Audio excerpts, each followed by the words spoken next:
या हिंदू धर्म में लोग अपने अपने मन चाहे देवी देवता के पूजा आराधना बंदना करत है। क्यों राम के पुजारी बा तो क्यों श्याम के पुजारी बा, केहू आसाराम के पुजारी बा। ये ढेर हाँ आसाराम वाले ढेर है।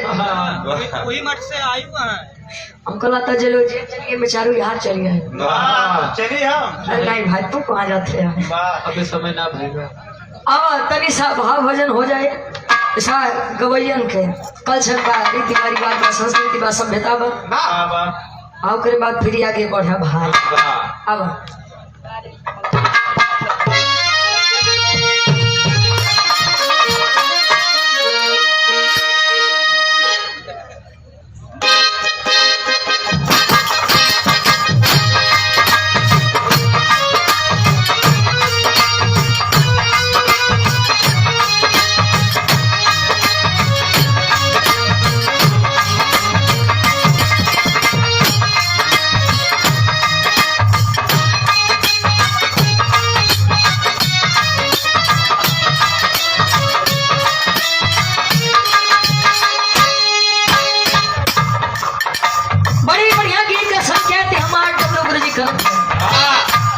और ये सम्मानित गार्जियन हमारे पिताजी के पूजनीय मामा जी मामा काल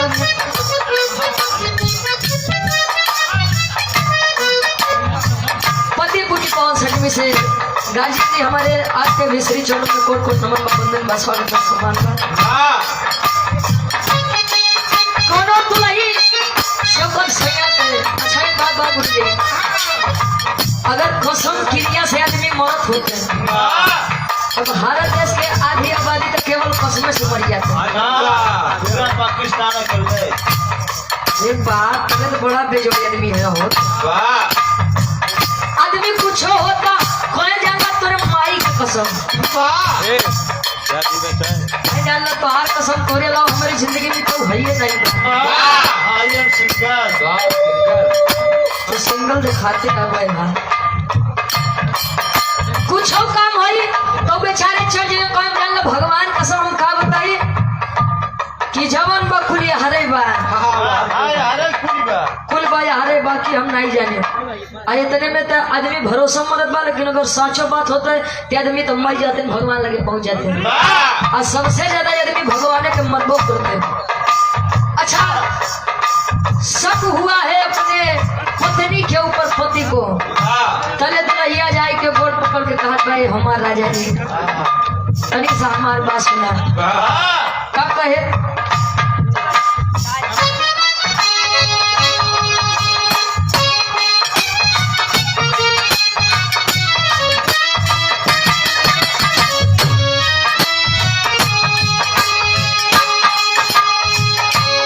काहे क्रिया धरावे लतुआ के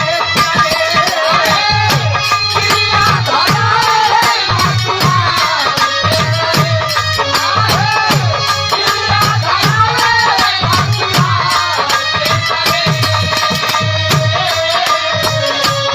काहे क्रिया धरावे लतुआ के करे तो होके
एक बात जान लीजिए, शादी के बाद जितना प्रेम नए जोड़े में यानी दूल्हा और दुल्हन के बीच में होता है जिसे कहते हैं सुहाग रात। वाह जितना प्रेम उस दिन दूल्हा और दुल्हन के बीच में होता है उससे कई ज्यादा प्रेम इजाला काका बाबा लोग जो ने अपने पुरनिया औरत बचनिया यानी दादी और दादा के बीच में प्रेम होता है। वाह बुढ़वा बुढ़िया बुढ़िया और बुढ़ो के अंदर प्रेम होते के लिए। वाह इसमें जैसे बच्चे अगर वो हमारे पिताजी के मामा है, वाह अगर मामी भाई है नहीं मामी हमार नहीं है, अरे बकलेल हमार मामी नहीं मेरे पापा। अरे हमारा पड़ोसी एक एक मान ले आप लोग कि अगर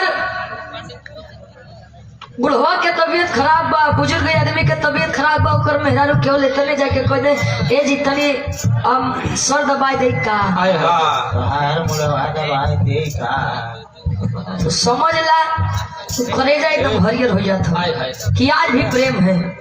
ये होता था प्रेम, ये होता था सम्मान किसी के प्रति।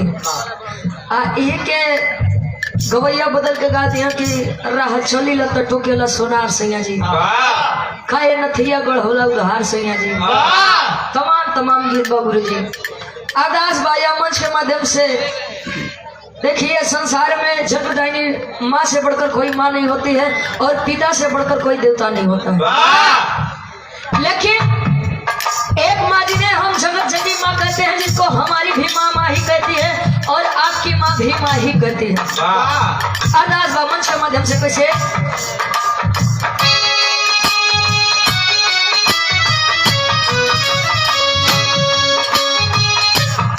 आजा हम सब आपके होई के सवार मैया जी, आजा हम सब आपके होई के सवार आजा हम सब आपके होई के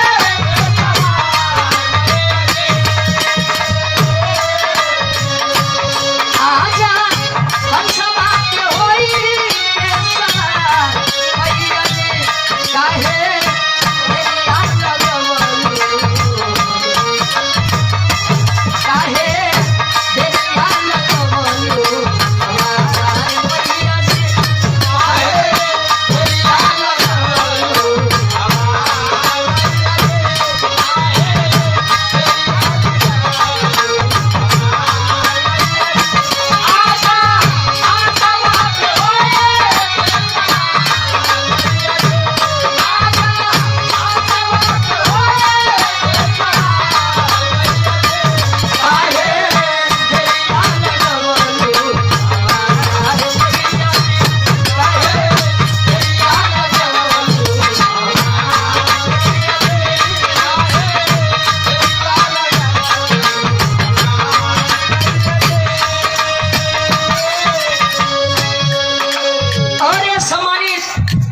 पूजनीय गार्जियन जी जो कि बच्चे के मोहताज नहीं है। वाह पतिपुर की ऐतिहासिक समिति से हमारे पिताजी क्या आप पूजनीय मामा जी वाह नहीं मालूम वो तो खुद ही नहीं पता, बस हम तो राम सहाय यादव जी, ये पूजनीय मामा जी के द्वारा 100 रुपए का स्नेह बहुत बहुत धन्यवाद। ये पैसे नहीं आशीर्वाद है। वैसे गुरु जी हाँ जी हमारे घरे वाले कार्य निकाय रिश्तेदारों से बड़ा भागवत है खाना नहीं ना वो रिश्तेदारी में खाना बहुत बढ़िया देते, वो रिश्तेदारी में नहीं हजम होता। ए भाई बोला पड़ा का ये मत दगावा जले हम गाँव थी तब तक। अरे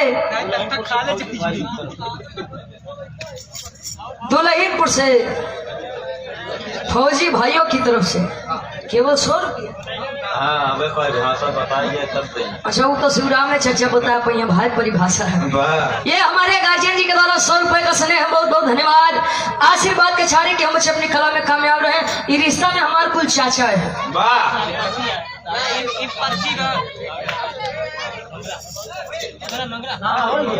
और गजेंद्र फौजी साहब जी के पूजनीय मामा जी के लड़के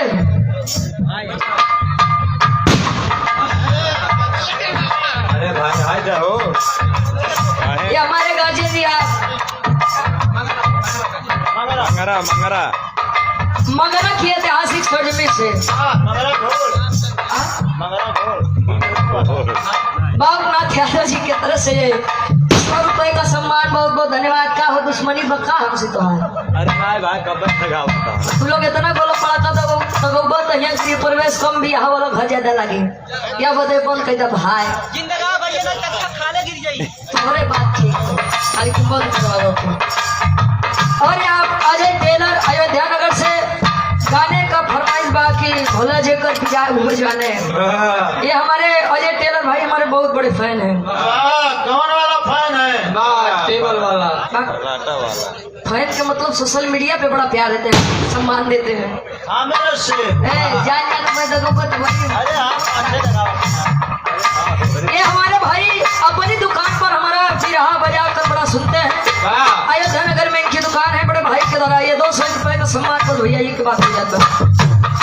कहे कहे दरिया लगवलू हमार भैया जी कहे सत्तों के साए में सतलू का ढाबा है और मन मानो तो मथुरा मन मानो तो काबा है। ये मन बड़ा चंचल होता है जल्दी तो भाव भजन में लागत नहीं गुरुजी लेकिन लाग जाए तो हमें फिर के भाई हो जाए। उनकर बेचारों के कुल बात हनी प्रीत आसर अंतरा के पहले अंताल में बिटिया राज करे वैसे हमें में बड़ा कम हम लोग आई थे कम लेकिन जब भी आते हैं तो ऐसा नहीं लगता है कि हम अपने घर से बाहर आए हैं जाने के लिए। बहुत बहुत धन्यवाद कर सकते अंतरा के पहले अंताल में कभी जी कहते हैं नहीं बंद करवा दे नहीं तो हम भी रहा बंद कर देंगे खाए कैसे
तोरे बाबू कौन सा है?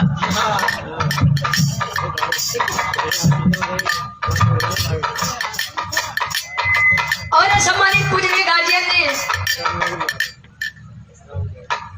राम उजागी नाथ यादव जी पूज्य बाबा जी के द्वारा ये सुंदर माला ढेर सारे माला पुरस्कार देकर सम्मान किया गया हमारे गजेंद्र चाचा के पूजनीय पिताजी हमारे पिताजी के पूजनीय मौसा जी हमारे आज उनको सलवाएंगे।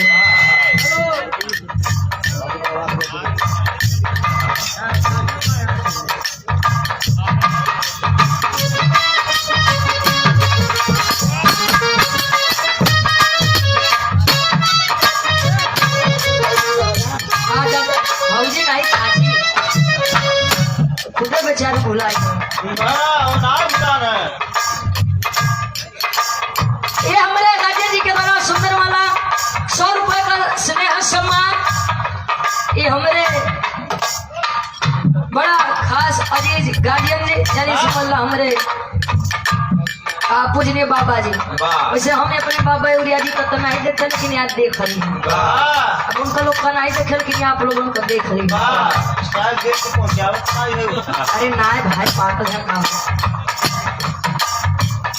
कहे तोहरे कृपा से मैया महफिल में गई रागी और रगिनिया दे गीतिया सजाई कहा बक से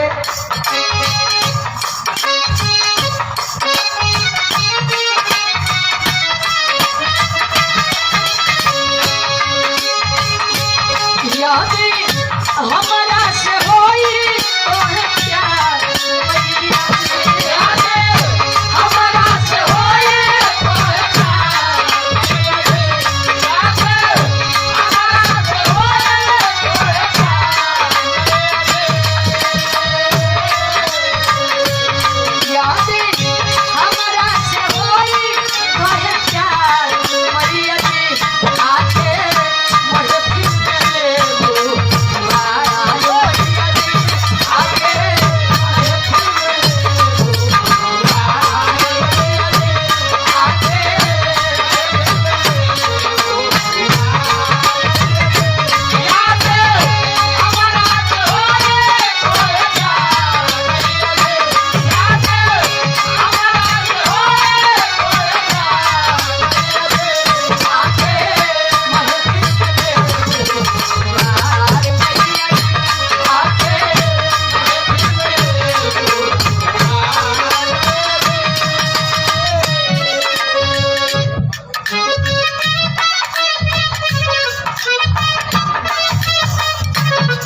समाजवादी पार्टी लवली पोख्ता खाम वाह ओकरे नाम से हाँ ललित चेष्टा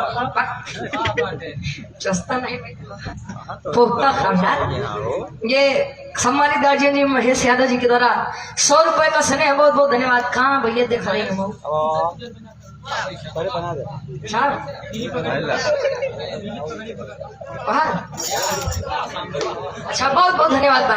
पक्का यार झूठे बोल रहे थे। हाँ खींच भी बोल रहा था हाँ ये भैया और ये सम्मानित हमारी पूजनीय हाँ ना मोह देखिए हाँ चाचा का चलो कर दिया भैया भैया कर दो जा हाँ तो वरी मोड़ काय मोह काढल्या वरी मोह करा हाँ बघा वा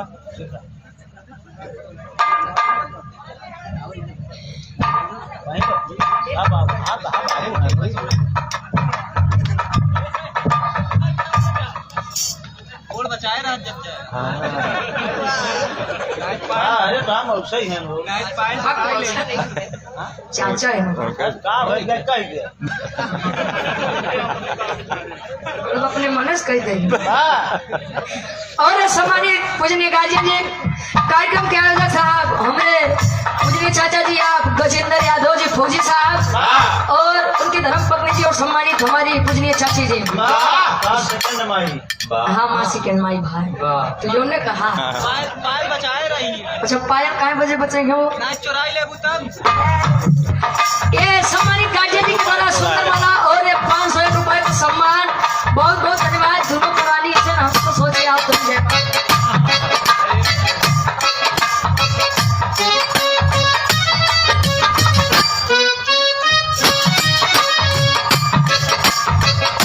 मन की तरंग मार लो बस हो गया भजन, आदत बुरी सुधार लो बस हो गया भोजन नहीं यार भजन।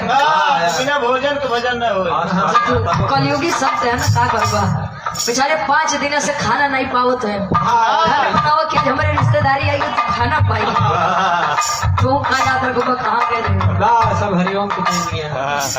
आखिरी भाव में बिटिया बताए कि बिरहा जगत में हमार माई बाबू के बाद बिरहा जगत में हमार खानदान था बिरहा जगत में कैसे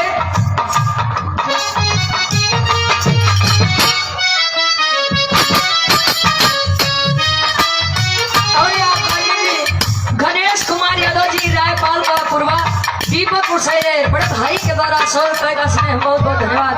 चरणों में कोट कोट नमन है। आशीर्वाद के चार के बच्चे अपनी कला में ये काला भी हो का जाना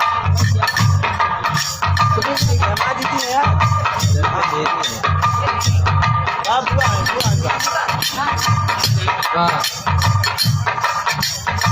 हाँ लगे अपने बुआ के दूंगा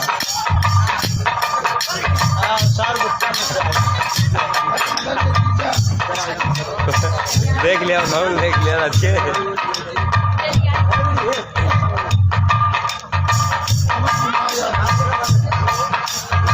आशीर्वाद देता है यार।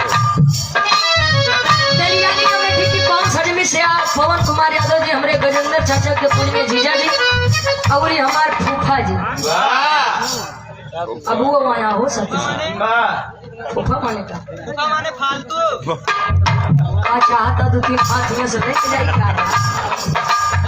ये गार्जियन जी के द्वारा पूजनीय बुआ जी के द्वारा सुंदर माला और 200 रुपए का स्नेह फूफा मस्त है एकदम मूड में है बोल में बहुत बहुत धन्यवाद।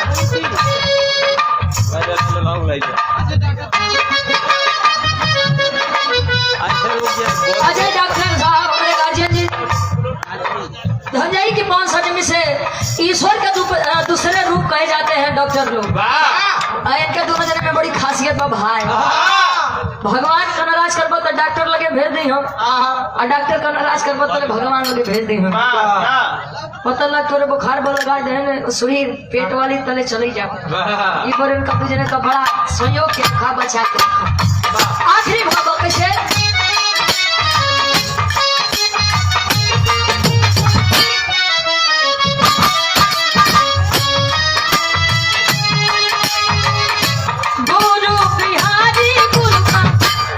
के बना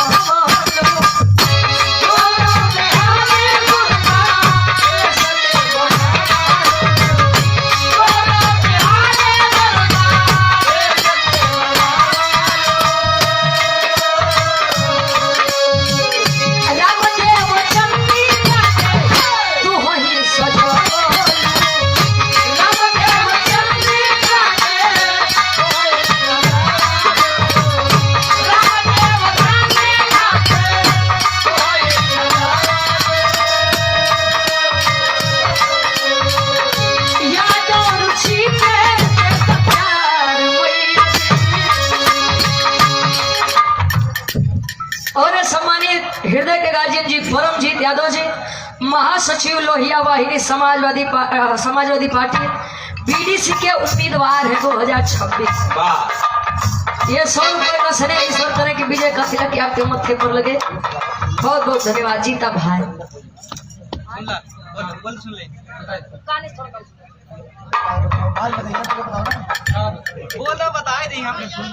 विजय श्याम यादव हमारा साला स्वागत किया।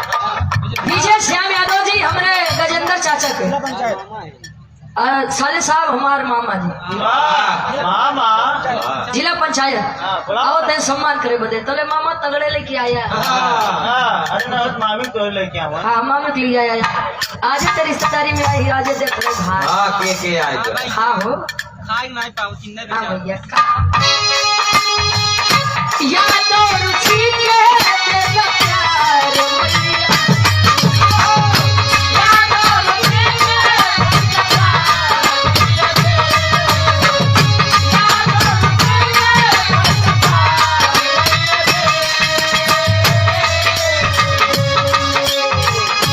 यादों रुचि के तेरा प्यार मैया जी।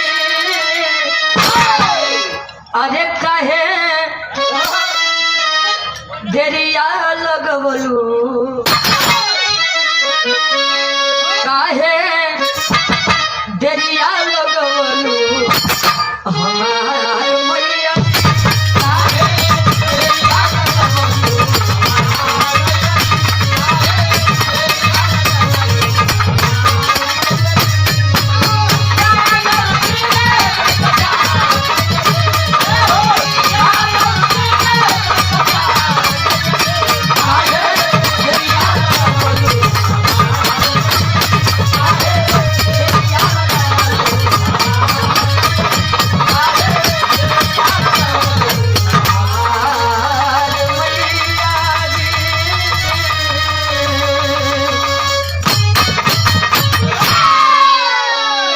माई के बखान माई के वंदना होई गे गुरुजी। प्रसादी बात अच्छा कुछ लेके आया है। हाँ 2 मुरब्बा चंदन के लकड़ी। चुको तो ना अल्लाह अच्छा 2 मुरब्बा चंदन के लकड़ी में के दे भाई। वाह मुरब्बा पेड़ दिया जाए। चंदन के लकड़ी वाह वही सबको छिड़क दिया जाए पवित्र कर दिया ए जाए। भाई तू प्रसादी अपन हडिया प्रयागराज ले जा। वाह जन हमरे प्रतापगढ़ के आंवला बड़ा मशहूर बा गुरुजी। वाह जात के 2-4 किलो ले जाए चाची बदली। वाह बाबू से बने कोई 2 मुरब्बा लेके ढोवत है तो कब वैसे भैया सवेरे चले लगे और ले चले क्या हुआ गुरुजी। एक लाइन कुछ बजे हमारे नवयुवक भाई लोग भी बैठे और हमरे अजय भैया के फरमाइश रहे भला जाकर किराए हो जाना। टेलर साहब का कहना से टेलर साहब के हमारे भौजी पाई के तरी है जइहो काट के करे ए दादा हाँ, जब मन करे तब कटवाओ जब मन करे तब सिवाओ। ए ये दादा का करबो सिलवाई बड़ी महंगी होई है बहन। आओ गुरुजी एक लाइन कुछ हो जाए बाहर से आप लोग हमारे शिवराम चाचा कितना देर खा ए दादा एक लाइन भरे तोले मुंह नहीं कह देंगे हाँ हाँ यार बिल्कुल मंच पे खा हो बिना वो ये के मंच सुनने लागत बा। आज 2-4 दिन बुखार है बेचारे। अरे फोटो पूरी मइयो आवा का साल का दिक्कत बा से मंगरा वाले आदमी बड़ा उत्पाती कैसे कहो आवा एक लाइन कुछ बजे ये मार अपन हमें प्रयागराज के डायरेक्टर साहब हमरे महेंद्र दादा बड़ा दुनिया से प्रयागराज से एक लाइन हो जाए हमारे दादो खातिर कैसे अब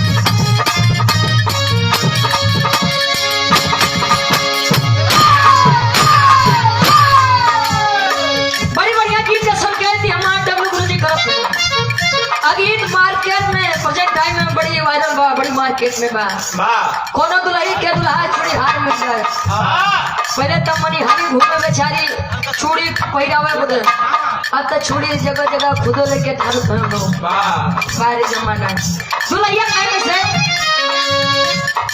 टिकुली का जोर लेके घरवा से गई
डब्लू यादव फौजी वाह डब्लू यादव जी ये फौजी साहब के छोटे भाई हैं पूजनीय हमारे चाचा जी।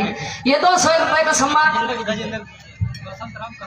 बसंत राम यादव जी कसारा के 65 से फौजी साहब के आप पूजनीय जीजा हैं। आपके द्वारा ये पूरा 100 रुपए का स्नेह बहुत बहुत धन्यवाद आशीर्वाद के चाले।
अच्छा फौजी साहब जी क्या मामा जी के लड़के हैं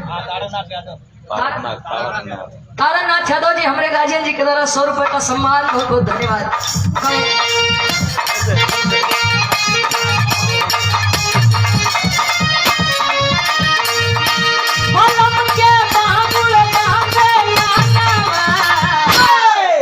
अरे राजा के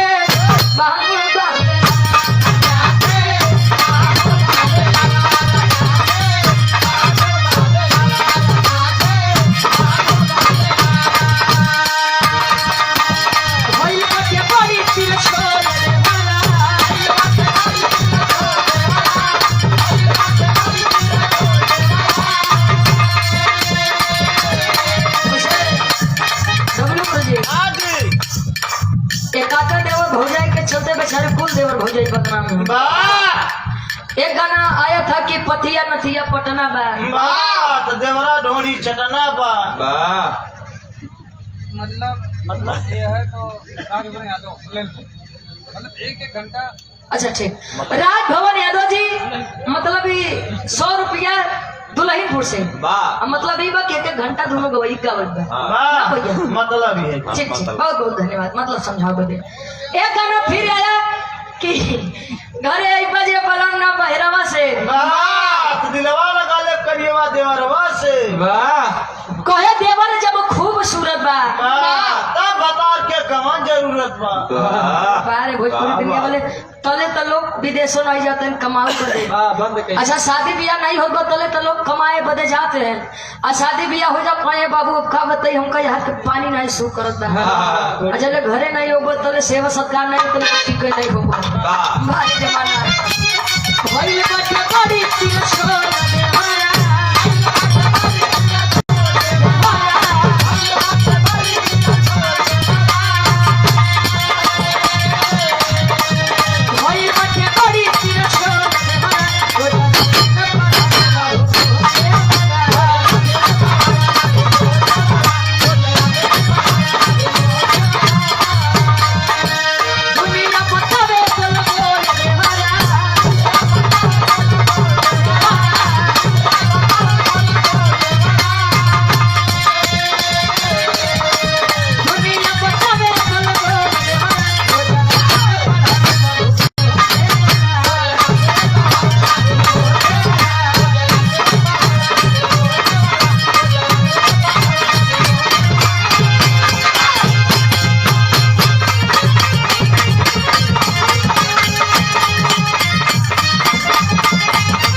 चाचा हाँ शिवराम चाचा सही कहा था सुनबे नहीं भाई फिर से कही हाँ बर्दम काम लिया भारत देश में दानियन का कमी है ही नहीं बा भगवान भोलेनाथ बेचारे अपने दुल्ही बने अच्छा बनोबो भाई महल अटारी तो रावण जी का मांगे पे दे दी हम ये भाई पहले के लोग गजबे रहा कि मांगे पे अपन मेहरारू दे दे आज तक केवल तरी सा जगह जमीन मांगला तो लाठी चल जाता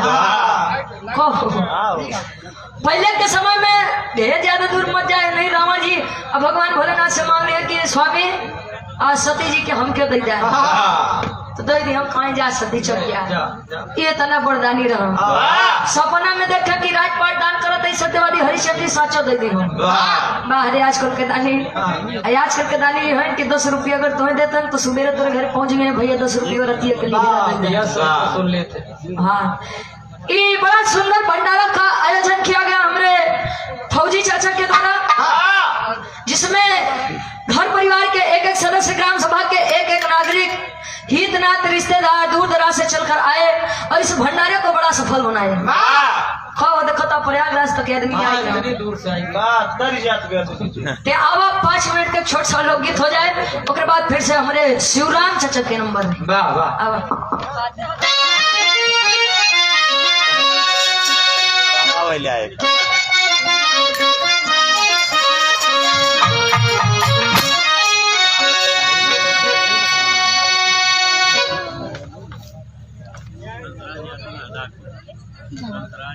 हंसराज यादव जी लादापुर से 11 रुपया बहुत बहुत धन्यवाद बा आशीर्वाद के चाह रही चाचा ए चाचा बोलाओ मामा के जा पकड़ लो माचा तनी से आप लोग विचार करिए बिरहा सम्राट स्वर्गीय दादा श्री राम कला यादव जी एक गीत गावन कोनो ननद रहे अपने भौजाई से जाई के अपने गावन बदे कहे पहले के समय में शादी होखे तो गौना 3 साल 5 साल 7 साल 9 साल 11 साल 13 साल 15 साल 17 बस कर यार इसे तो होती है जे बहुत साल बीत जाए सालों साल बीत जा पहले तो गौना जवाब और जब गौना के दिन रखा तब बेचारी दुल्ही बड़ा डराए पता नहीं हमका सास ससुर कैसे मिली हम हमार दुल्हा कैसे मिली आज के समय में तो सास ससुर बेचारे डराते हैं कि हमको पतो हो कैसे मिली पता नहीं महीना 6 महीना साथे रह दे कि कुल नासे कह दे और साथे साथे दुल्हा भी आजकल ज्यादा डराते हैं पता नहीं महीना 6 महीना जिए देख के लिए डर में दुल्हिया कहा अपने भौजैया से कैसे दादा गमन अजय भैया वाली भला जे कर पिया अब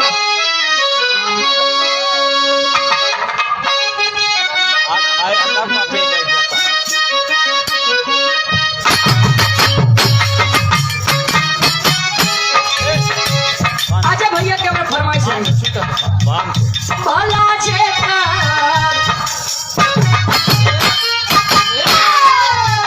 भला जे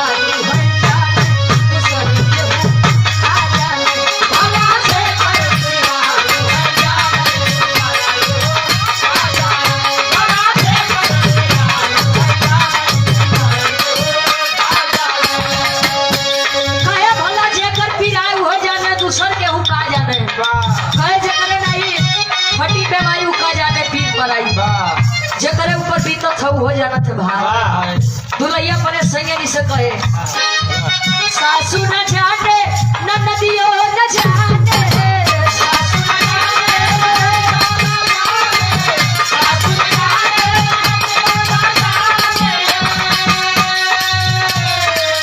सासू न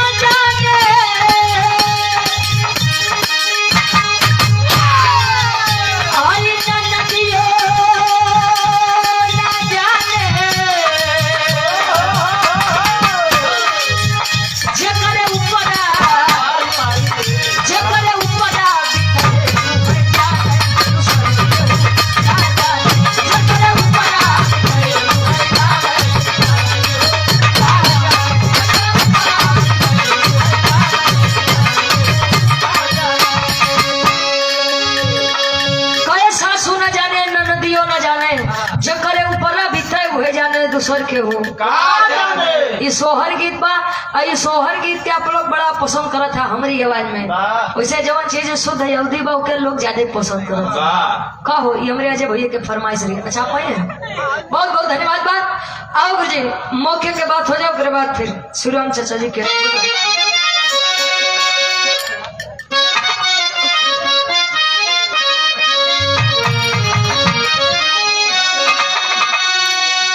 अरे सानना नरतिया डोले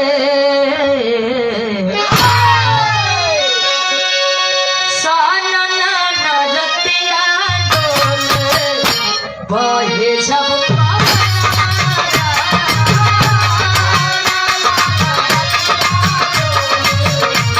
बहे जब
तरह से बढ़िया कभी जी फौरन में लिखा था एक बात आप लोग जानला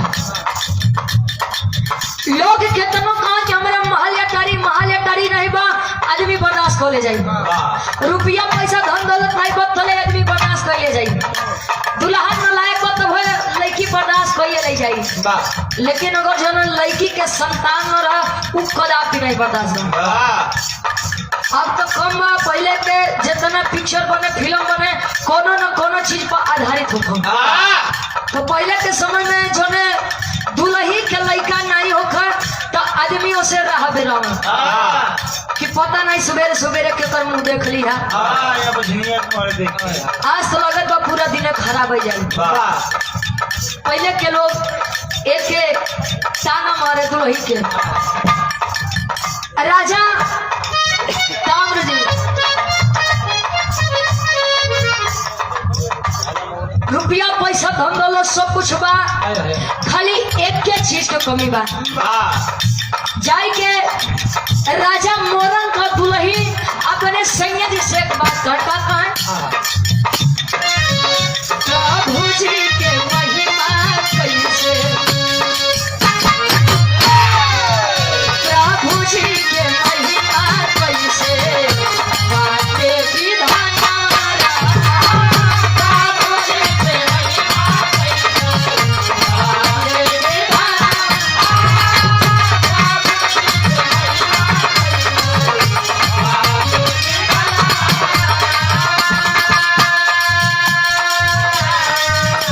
प्रभु जी के महिमा कैसे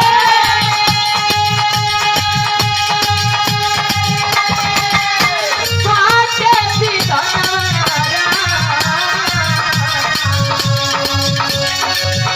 गोदिया में नाही सैया गोदिया में नाही सैया के बहुला गोदिया में नाही सैया के बहुला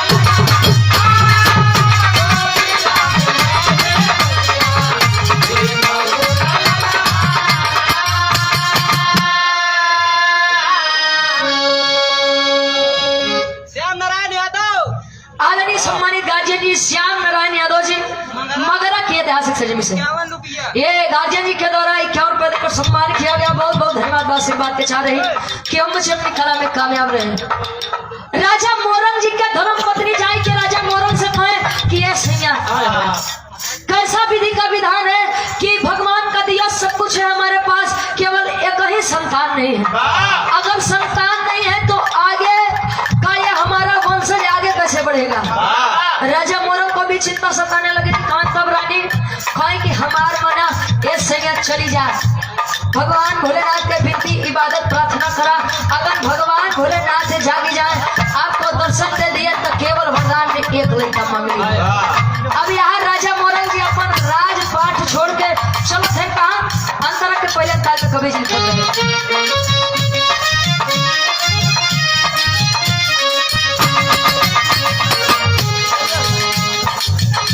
रैयत के छोड़ राजा अये बीच वाला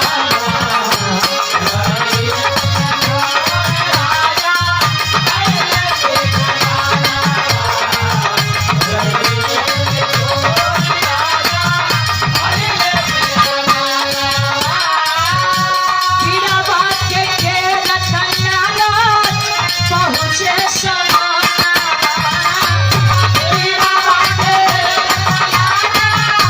पहुँचे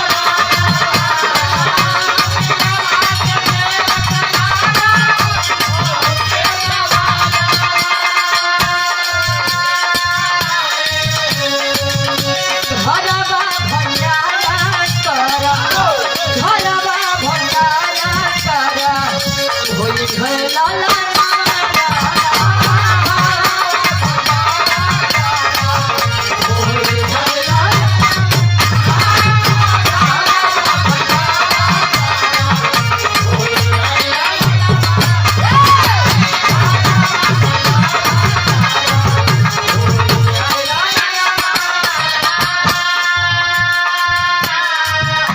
आए बीच जंगल में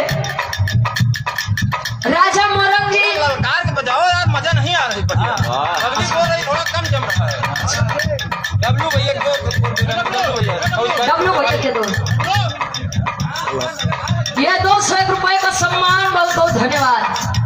अब वो कहाँ याद ले जनाई काल जनाई बाल जनाई। आज 150 ले जनाई। अच्छा राजा मोरंग बैठे हैं ओम नमः शिवाय का जाप कर रहे हैं। अजले ओम नमः शिवाय का जाप करते हैं यहाँ नारद जी बीड़ा तेरह पहुंचाते हैं नारायण नारायण नारायण।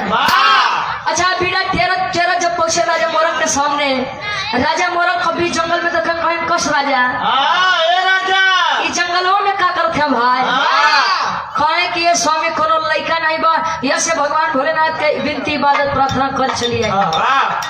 नारद जी कहे कि पूजा पाठ कर लड़का होई कर्म करे अपन कहे कर्म कर तले लड़का होई कि पूजा पाठ कर लड़का होई कहे तब कहे कि चली जा घरे और घर जाकर के एक भव्य भंडारे का आयोजन कीजिए। आज जैसे हम कहा थे तैसे नहीं करया कहे मतलब कहे कि निमंत्रण सबका दे लेकिन खाली 3 आदमी के मत लिया क्या कहो कहे ब्रह्मा विष्णु महेश कहे दिमाग खराब बा ब्रह्मा विष्णु महेश नहीं तीनों जने के देन बा कि हम इतना बढ़िया राजपाट चला होते आ तू हमारे देवी देवता के ना राज करबा कहे कि लड़का चाहिए कि नहीं चाहिए कहे हाँ चाहिए कहे तो जितना कहा थे उतने करा उसे ढेर आगे मत बढ़ा।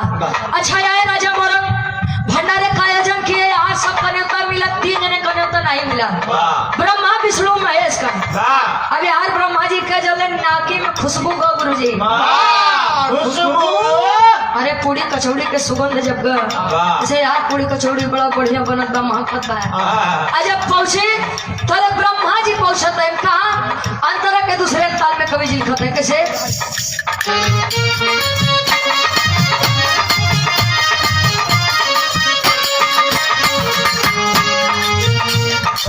ब्रह्मा जी पहुंचे जाके विष्णु के समान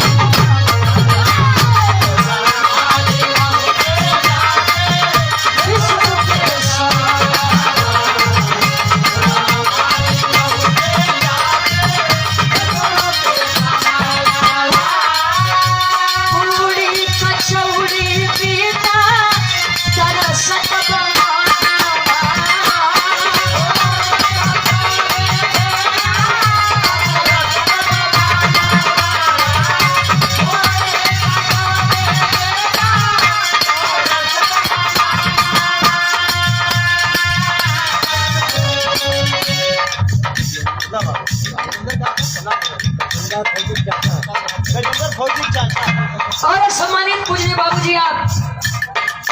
फौजी चाचा के हमारे पूजनीय चाचा जी, अच्छा मेरे चाचा के चाचा, ये आपके द्वारा 100 रुपए का सम्मान बहुत बहुत धन्यवाद आशीर्वाद के चाह रही नेवता तैयार होई है, नेवता तैयार होई है।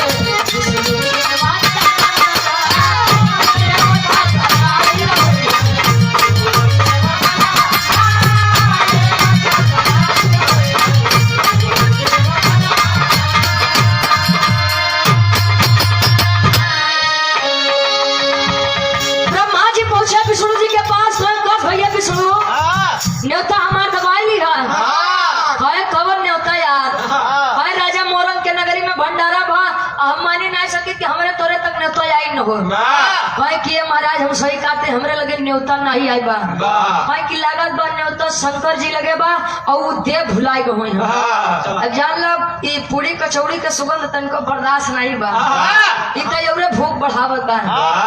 अच्छा जाए शंकर जी लगे, शंकर जी कहें कि कोई निमंत्रण नहीं आया। तीनों लोग आश्चर्य में आ गए कि बतावा राजा मोरंग के नगरी पर न्योता हुआ हमारे सही के लगे निमंत्रण नहीं आए। ब्रह्मा जी कहे विष्णु जी शंकर जी हमका लागत बहु बेचारू न्योता दे भुलाई गए यहाँ आवा चला। शंकर जी कहने भाई तो का लोग के जाए के बाद तो तू लोग जा। एक बार हमार सती बिना न्योता के पहुंची रही अपने नहीं हरे अंजाम का भाई के पूरी दुनिया जानत है। हमारे तनी बेजती भाव बर्दाश्त नहीं कर पाए बेचारे अग्नि कुंड में कूद गए। अब बिना न्योता कई देवता कहो नहीं जी हम तू लोग जा। अच्छा ब्रह्मा जी विष्णु जी रूप बदल के बैठे थे कहाँ गुरु जी जहाँ एकदम अंधेरा बा। अच्छा पूरी तोड़ा तन तोले नारद जी कहो हो बस बस तुम्हें तुझे ने हम इंतजार कर। अब यार नारद जी पहले के समय में कार्ड रहे कहो कि जगह न्योता दिया जाए वो चिट्ठी लेके जाए और वो न्योता लोग देखन कहे कि अब देखावा के निमंत्रण मिले तनियो के चिट्ठिया देखावा। नारद जी के बतिया सुन के ब्रह्मा जी विष्णु जी कहे आगे कर रहे अब विष्णु जी ब्रह्मा जी कहे भाई तू बड़ बड़वा तू ही संभाला हम का बताई ना भाई तू छोटवा आदमी तू देखा हम का बताई। अच्छा पहुंचन नारद जी पहुंचे ब्रह्मा जी और विष्णु जी लगे कहे निमंत्रण दिखाइए कार्ड दिखाओ, कार्ड दिखाइए। ब्रह्मा जी लगे कौन कहे हे बेटा अरे पहचाना हम तुम्हारे पिताजी ब्रह्मा हम तुम्हार बाबू चिन्ह लहे बेटा कहे अरे बेटा अब नारद जी सुनो कहीं बाबू ही बतावा कहो तू बिना न्योता के हारी आई गए है। अब राजा मोरंग जन है तमाम कितनी बड़ी बदनामी हो तुम्हें पता बा न्योता बांटने के काम हमका मिला ये हो कि बिना न्योता के ब्रह्मा चली आए कहे कि ये बेटा कैसो काम रफा दफा कैला बात हमरे तोरे बाप बेटवा के बीच में रह जाई ना ना ना काम दिखाइए कारण दिखावा लाइसेंस अपन ले जितनी पूरी खाया सब में उगल ब्रह्मा जी कहो साले पागल हो गया है।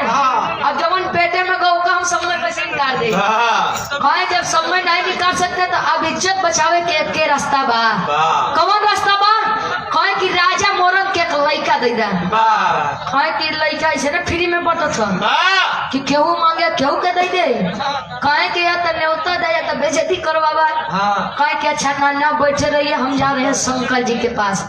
पहुंचा ब्रह्मा जी विष्णु जी लगे रहो कहे कि यह देवता तू सही कहा कि बिना न्योता के कहूँ नहीं जाए के चाहिए। बताओ बेटवा हमारे साथ फंसाई दी है कहत बा राजा मोरंग के लड़का दे दा ये स्वामी दे दा नहीं तो बड़ी बदनामी हो जाएगी। पहले भगवान भोलेनाथ आशीर्वाद देते हैं राजा मोरंग के नगरी पे एक लड़का के जन्म होत बा कोने लड़का के आखिरी भगवान हंसराज यादव जी लद्दाखपुर से 11 रुपए का सम्मान बहुत बहुत धन्यवाद। आखिरी भाव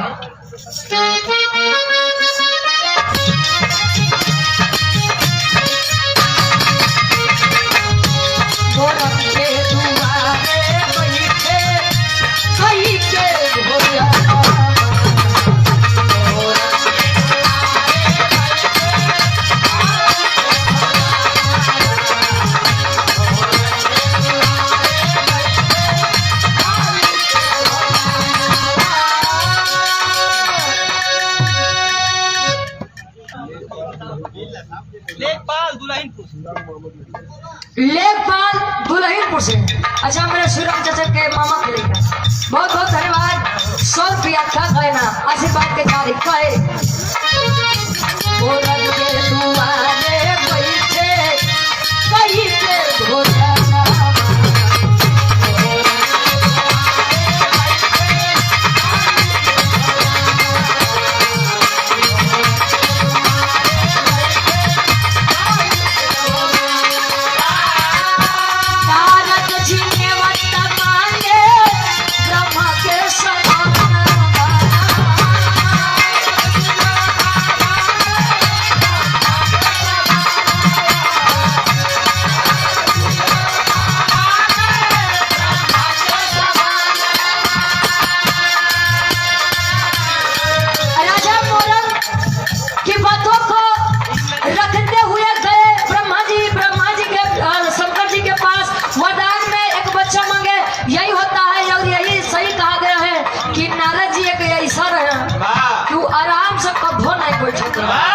कहे चाहिए नारद कुछ हो न पावे। कुकुर फेंक दी हड्डी लड़ा बात कुकुर नहीं यार, हड्डी फेंक दे कुकुर लड़ा। सौरभ यादव बड़े भाई हमारे दुल्हिनपुर से। अच्छा इनका फरमाइश में राजा हो तो पैसे मनाई 500 रुपए का सम्मान। बहुत बहुत धन्यवाद। बच्चे का जन्म हुआ राजा मोरंग के बच्चे का नाम मोरंग ध्वज और मोरंग ध्वज के बच्चे का नाम कामर ध्वज। ये बात कि भंडारों में गुरुजी बड़ा यशर बा, बड़ा ताकत बा। दुनिया जौन विधा बनाए के गए वो विधा आज भी टिकट बा। अब कितना कि वही विधा पे चलो खन टिप्पणी करे बने कहो कहे कैसे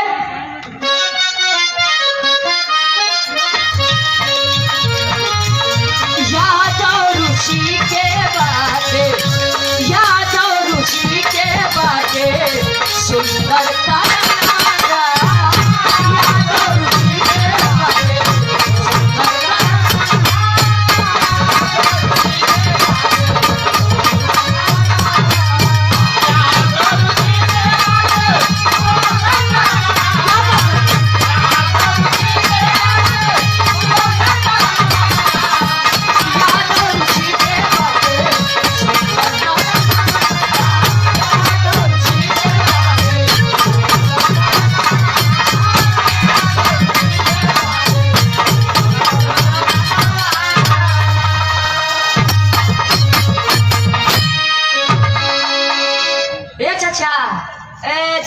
गजेंद्र चाचा। अरे भाई बैठे था का चाहता सही सही आज कुछ हो जाए का भाई। एक लाइक फरमाइश के बाद फिर गाजी जी के नंबर आएगी। आप लोग बड़ा पसंद करा था कैसे यही 51 रुपए का सम्मान बेनाम बादशाह। अच्छा 50 रुपये बहुत बहुत धन्यवाद। वैसे ढेर आदमी आप भाई। अब हमारे तरफ से एक लाइन सौरभ भैया वाली ले लो फिर अब नहीं हमारे शिवराम चाचा गए। हाँ चाचा उजान ला मिक्स वेज उनके लगे सब आइटम धरा बा। वैसे जब हमारा जन्म नहीं भरो तो हमारा शिवराम चाचा तो बिरहा गावत है भाई 30 साल से ना चाचा। ए चाचा यार देखा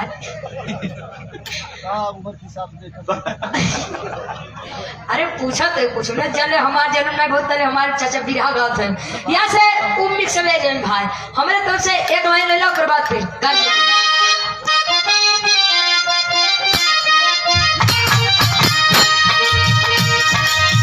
राजा हो तो कैसे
शिवराम चाचा से आनंद ले जाए